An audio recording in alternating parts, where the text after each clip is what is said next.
Hey, folks, welcome to Free Press Sports with Carlos and Shawn, to a special Thursday night edition, first round draft edition, record-setting edition in downtown Detroit.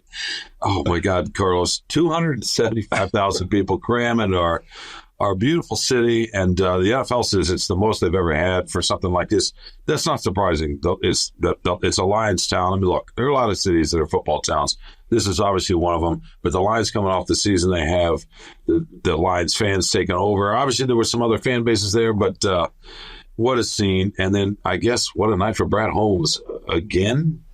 Can we say that? I mean, we don't know. We won't know until next fall. But he trades up. The Lions have the 29th pick. They trade up the 24th pick, give up a third-round pick, gain a seventh-round pick, and take, oh, my goodness, Carlos, a cornerback.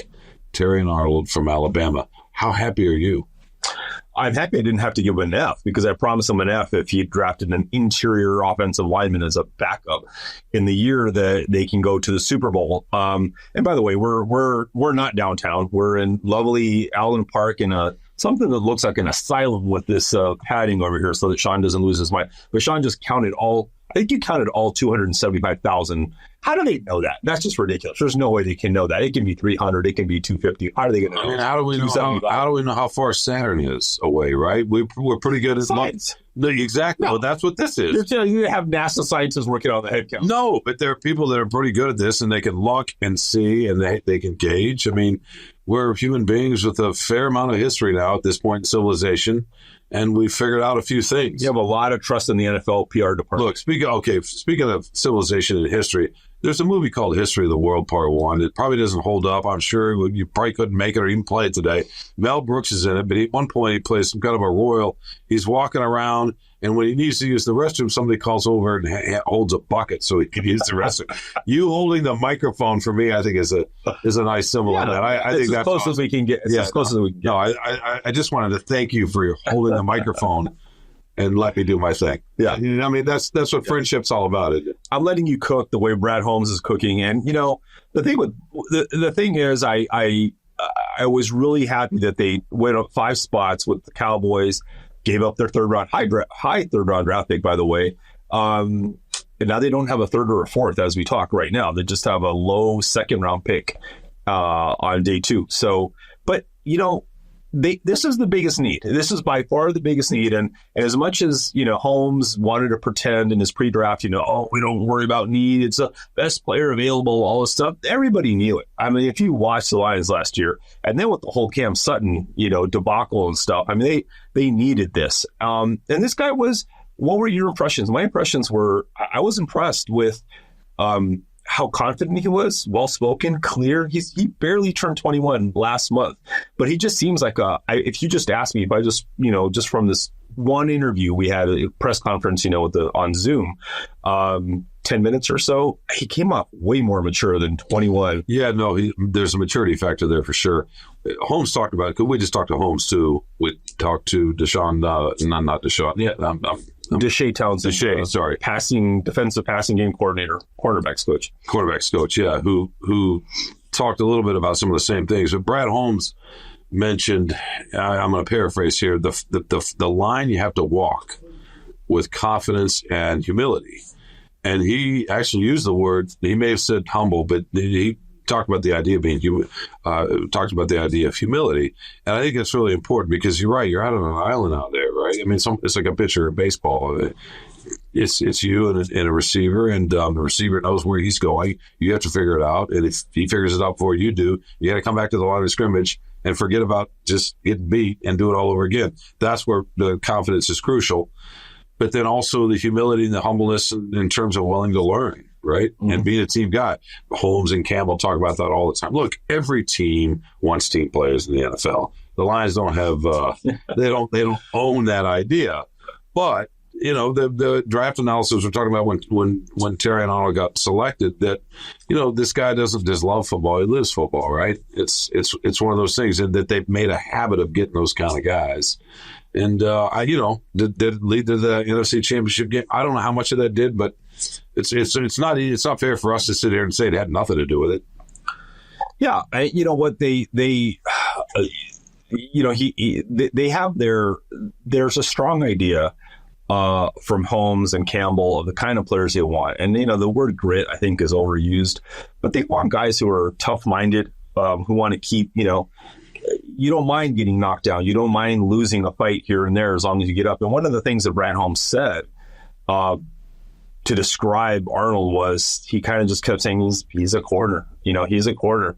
And that's sometimes in you or it's not in you. And that's the willingness to the ability to get beat. Because like you said, you're on an island, and to have a short memory and come back and not let it affect you on the next play. And even though he's young, Holmes said he's still developing, he's still learning, he has a ways to go, and he admitted that as well, that he still has a ways to go. That's natural, but being willing to do that. Now, you know what? Let's be honest. This was Jeff Okudah too. Everything you would want in a quarterback, the guy who was, played at an elite level in college and was worked really hard. He had some injury issues, whatever, as a pro, but it's a good start with this guy, and I think it should be an upgrade over what they have, or at least it gives them better competition to have better play on the outside, which is what they were sorely lacking on defense last year. No, for sure. There's no guarantee he'll start, right? But they want more competition in the room, and that was really the main point. I mean, obviously they're drafting him at this point with the idea that eventually he will be a starter, whether that's September, December, or next season is sort of beside the point. Well, let me just stop you for a second. You're trading up, you're giving up for a third-round pick, you're starting, and if you're a first-round pick. But something would have to go terribly wrong for him not to start, I think. Not necessarily. I mean, Mosley comes back and plays okay. I mean, Carlton Davis has got one spot. Meek Robbins is probably a slot guy, right? Mm-hmm. They're coming in for the nickel, but then they've got other options with Branch because he can kind of get in there too.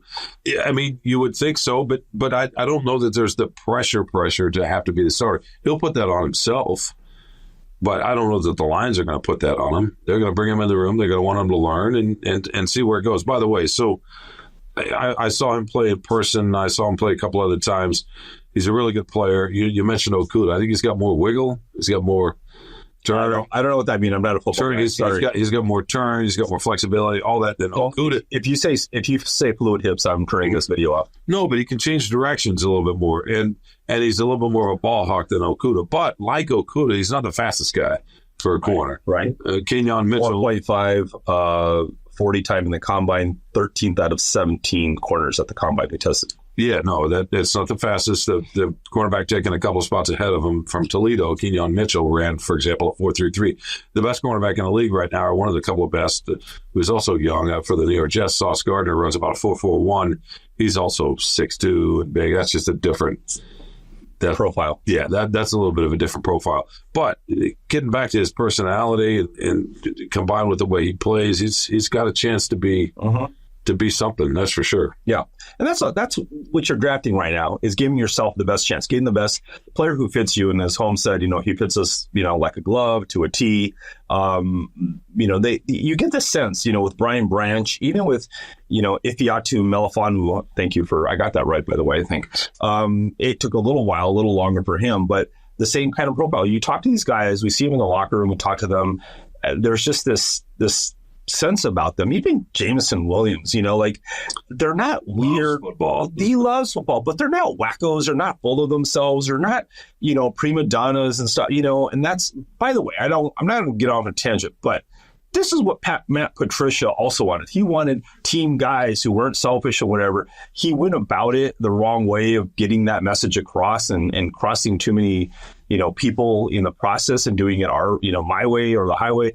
But that's what they want. That's what all these, if you're smart, if you have an idea of a blueprint, you know the kind of players that you want. And I think this guy looks and sounds like he's going to fit that profile, to give him a chance to do something and to fill a need that is sorely lacking. And it's hard to get these guys. It's hard to get outside. And I think the difference to me is Amik Robertson's 5'9", I think, which means he's probably 5'8", which he could be 5'7". I mean, he's not a big guy. He's not a true outside cornerback.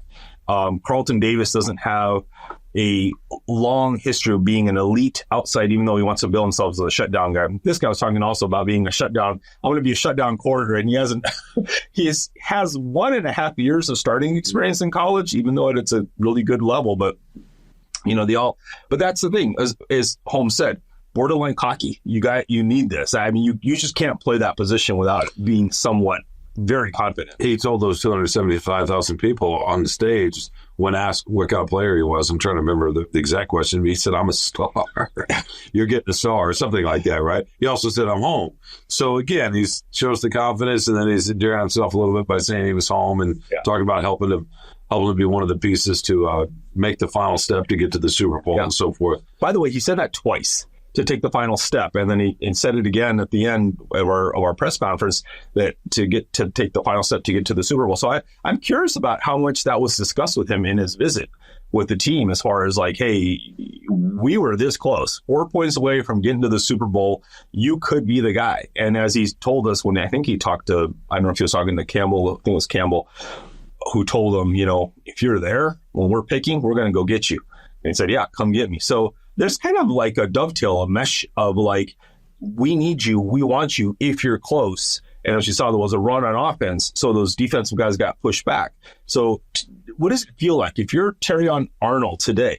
You're the second out of 3 cornerbacks picked in the draft. It's in Detroit. Detroit moves up to get you. It costs them a 3rd-round pick, but you're here in front of 275,000 of your closest and new best friends. Mm-hmm. That has to feel special, something you just cannot replicate the rest of your life. No, I'm sure that felt great. And he met Aaron Glenn, and he met Dan Campbell, as you said. And what is funny, because not funny, but it's interesting when he mentioned his first discussion. The first thing Campbell told him was, "Hey, if we get a chance to coach you, honor to coach you, privilege." You know how Campbell is. He likes to talk. Did he say that? No. But that's how he makes these guys feel. Like, it's an honor for me to coach you. He doesn't have to use that word. He has an ability to make you feel like that without using that word, which is a heck of a skill. But that we can pull more out of you. You have a lot more to give, and you're going to come to the right place, and we're going to help you. Yeah. And that's another thing I think this organization does so well right now. You were talking about grit or whatever earlier in team guys. And you mentioned Matt Patricia, but really what it is they want guys that love football and want to play for you, and you play for me. That's the idea. Mm-hmm. But then they build the culture to make that even more possible. And that's where Patricia failed. We don't want to go down that rabbit hole with him necessarily, but that's the difference. Mm-hmm. He wanted the same kind of guys, but he wasn't willing to say, okay, I'm part of the team in the same way that Campbell and Holmes are doing. And even, frankly, Sheila Hamp, right? So that's the difference. And that was, if you remember, not to go back down the rabbit hole, but that was one of the things, the very first thing that Sheila said was, we want better communication, because it was a very top-heavy managerial style that he and Bob Quinn had. So that is what they've gotten with Brad Holmes and Dan Campbell and Brad Holmes, is they've gotten we're all in this together. Even though we're the bosses, let's help each other. And as you said in your column, I think it ran today, whatever day this is, come here, play well, you get paid. I'm right. Panay Sewell and Amon-Ra St. Brown, guys like that. They're not going to be able to pay everybody, but obviously some of the key contributors, you're a key contributor, you're going to be rewarded. And that's all these guys want, really. That's true. They want to, the development is a huge part of this. I mean, maybe Panay, and I wrote this too, maybe Panay Sewell, he is so physically gifted. He probably is great wherever he goes. Right. Maybe you could say the same about St. Brown, although St. Brown, Span Johnson, but go ahead. St. Brown says that he feels like he's not so sure he would have been this good if he hadn't. And maybe he's just saying that because he loves this place and he's being romantic about it, and that's fine. But there's probably some truth in there too. These things are great. Don't know all of it, but what you do know is that this place is starting to get a reputation. And by this place, I mean Allen Park, where the Lions practice facility, the headquarters. This is where the work happens. The day-to-day work happens in the summer and training camp and all season between the games. Obviously, are you talking about our writing or they're practicing? Well, our writing happens all over the place, right? But they're practicing. This is where it happens, and that matters. If you say, "Oh, those guys can get me better. I can get better. I can be part of something that a winning culture, and then I get paid." That's a pretty powerful perception. That's a pretty powerful thing. I'll push back on that a little bit. They just want to go where they're going to get paid. And it doesn't matter if you're with the worst team or the best team. Winning generally leads to getting better and getting paid, but it's opportunity. And if this team is stacked at, offensive line, an offensive lineman's not going to come here because it's going to be hard to crack the starting lineup. It's all about opportunity in the NFL, and they have short careers, so they have to maximize it. I haven't seen them. Who's the top free agent they've signed ever? There's been no star dude, so no, whatever, Randy Moss type guy, right? That's come here. So we haven't seen that yet. Maybe that'll evolve and they'll lure somebody like that. But so far we haven't seen that. But how do you know we haven't seen it? Every free agent they've signed, how do you know that they came here just for the money when they were offered similar money in other places? Or DJ Reader, I'm sure, came here in part because he wanted to win. He's 34. So the 1-year contract. Yeah, but this wasn't the only place he could come. And if he can come here and be part of a team, he got close. He actually got to a Super Bowl in Cincinnati. And he talked about that. No, that's people are going to. It's not just the money. Yes, you want the money. But that means that the NFL is nothing but mercenaries, and that's just not true. That's not true. No, it's not true. That's not how this works. Not in any sport, not in any team sport. It is just the money for some, but it's not just the money for all. It's just not. They want players here a certain way, and the New England Patriots were that way forever. Mm-hmm. It wasn't just that. That's way too oversimplifying it. It's just not how it goes. We'll be right back after the break. What I'm getting at is when you start getting the Randy Mosses type people, right? Now, even though it was toward the end of his career with the Patriots, can you lure those kind of guys? Can you lure when someone hits free agency, a top flight guy? It's always a mix between what the team is willing to pay, how much cap room they have, and all that other stuff, what their need is, but also the players. And when are we going to see you're talking all pro level players, not just the 34-year-old former pro, all pro bowler, offensive lineman. So that's what you're hearing, what you need to see for this to be a destination. And it's not even the Patriots, how many blue chip all pro guys went to the Patriots? They generally did not really pay a lot of free agents. They drafted well.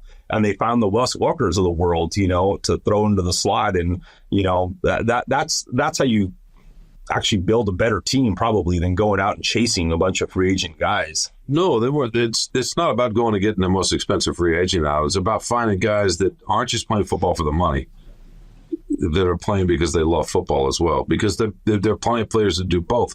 That's what the Patriots wanted. I think that's what these guys, most teams want that, right? Sure. It's Steve Kerr, the basketball coach. I heard talking about this recently, the idea that when they were talking about the way they built their basketball organization out in San Francisco, and he used the word mercenary. I thought it was interesting. It's like, yeah, there are a certain percentage of athletes who it's a job, and that's okay.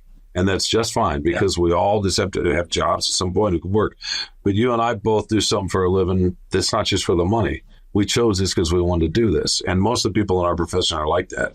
And we're very lucky for that.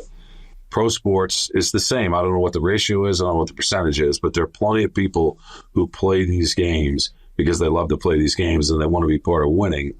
And obviously they want to make money too. But it's not just for the money. And I think that's what they're trying to do here. I'm not sure how we got down this rabbit hole, but it is part of the culture here. Yeah, I think all things being equal, the Patriots have they used to have under Belichick this really locked down, the Patricia thing, top heavy management style.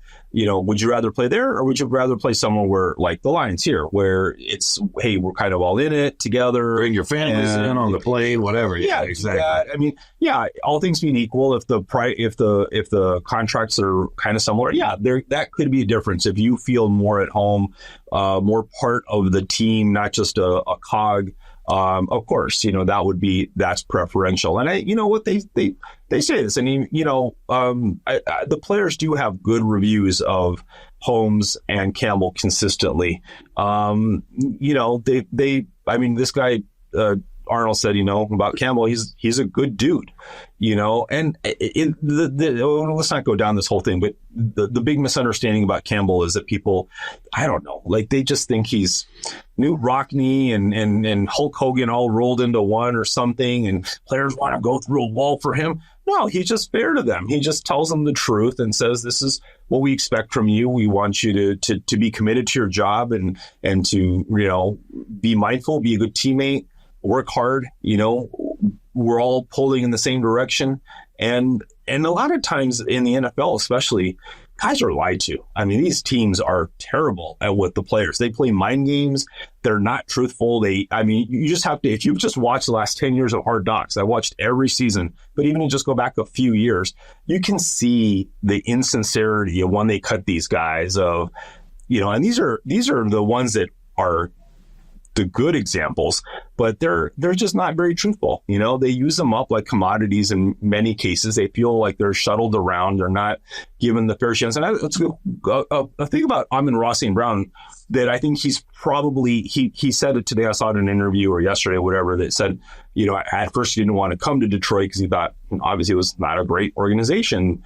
But he realized that no, that it was a good fit for him. A lot of that is Ben Johnson, but also the organizational. Did he say that?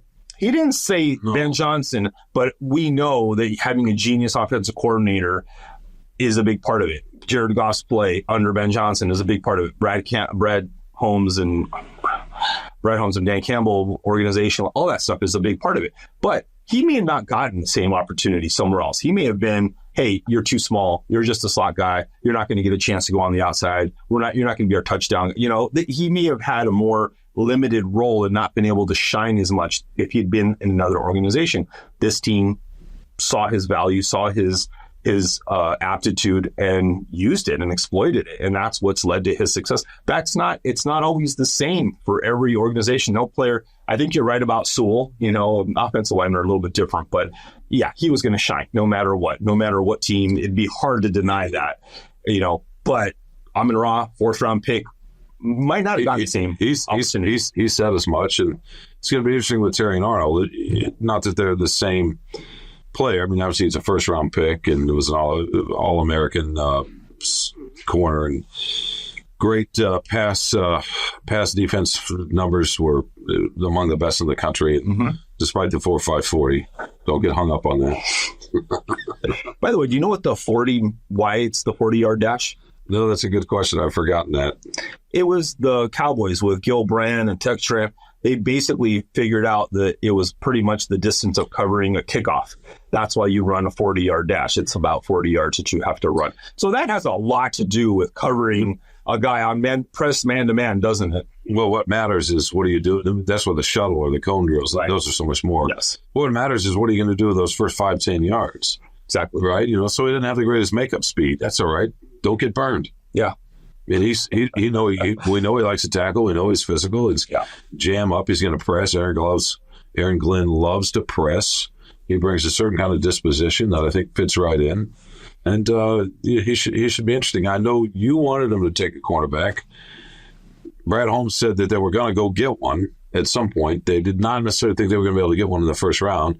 And he basically said they had another player in another position in mind. Mm-hmm. Right? If Terrion and Mitchell fell too, if Mitchell fell to 22nd, I think, to the Eagles, if they hadn't fallen like they did because of the run on offensive guys, they were just going to go in another direction. So they were not going to draft a cornerback in the 1st round if it hadn't happened that way. So it was almost like it was kind of meant to be. I mean, he doubled down again on his, hey, we're not taking the spot. I mean, excuse me, the position. We're taking the player. Yeah, it's just I don't know. I don't know if I believe it. Just happened to. Of course, you believe it. It just happened to. No, he's not lying. Then you're saying he's lying. I'm saying he's not. What's he going to say? Well, we could have gotten Nate Wiggins too. He's just as good. And God, we missed on Quinion Mitchell. We were trying to trade up to get to get that spot, but we couldn't. So we had to kind of settle for. No one's ever going to say that. No, but this was exactly the guy we wanted. No, but he didn't say that exactly. He was just saying that if. He was asking about the position of the cornerback, and he's like, no, we always say we're going to draft. And he's proven that in the last 3 years. They go for who they think is the best player on their board. That's what they do.